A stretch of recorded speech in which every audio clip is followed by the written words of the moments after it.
Hi, Adam. I hear you are in a very successful English PLC. I was hoping you could tell me a little bit about that. Yeah, I work with about 7 teachers and 4 English 10 teachers, uh, 2 special educators, and paraeducators in the English 10 PLC.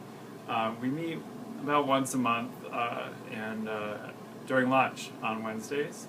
And that was a time that was decided by the whole PLC because we understand that it's important to work together to make sure that we're meeting the needs of our students. Okay. Is there any structure to your PLC? I mean, things that guide what you do during that time you're together? Yeah, usually I send out an agenda about a week or two beforehand asking if there's anything else they would like, the other team members would like to add to that agenda.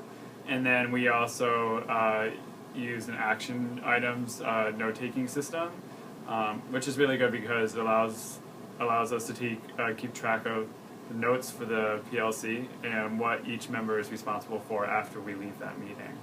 Okay. And do you think your PLC is effective? I mean, what does it do for you? Yeah, I think it's really effective. The phrase "smarter, not harder," working smarter, not harder, comes to mind. Because we each have our own strengths, and so when we work together, we don't always have to reinvent the wheel.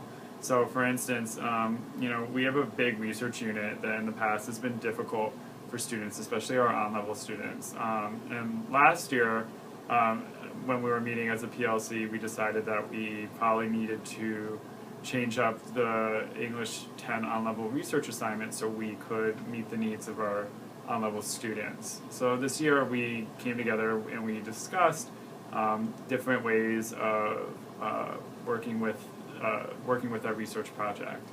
And each member contributed, and each member added some information, and that way it seems like it's going to be more manageable than it was in the past. Did you actually talk about how you're going to do the lesson, how you're going to implement the project? Yeah, so we discussed what our goals were for the students, and then we each took a section of how we are going to map out each step of that research assignment. It ended up being some extensive activities and a step-by-step guide for the students. Okay.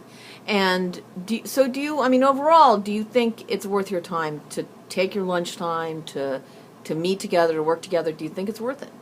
Yeah, I definitely think it's worth it. Again, I think it's all about working smarter and playing to each other's strengths. So, I'm good at some things, and other members of my team are better at others. And, when we're working together, we can achieve more as a team and ultimately help our students be successful. Okay, Adam, thank you very much.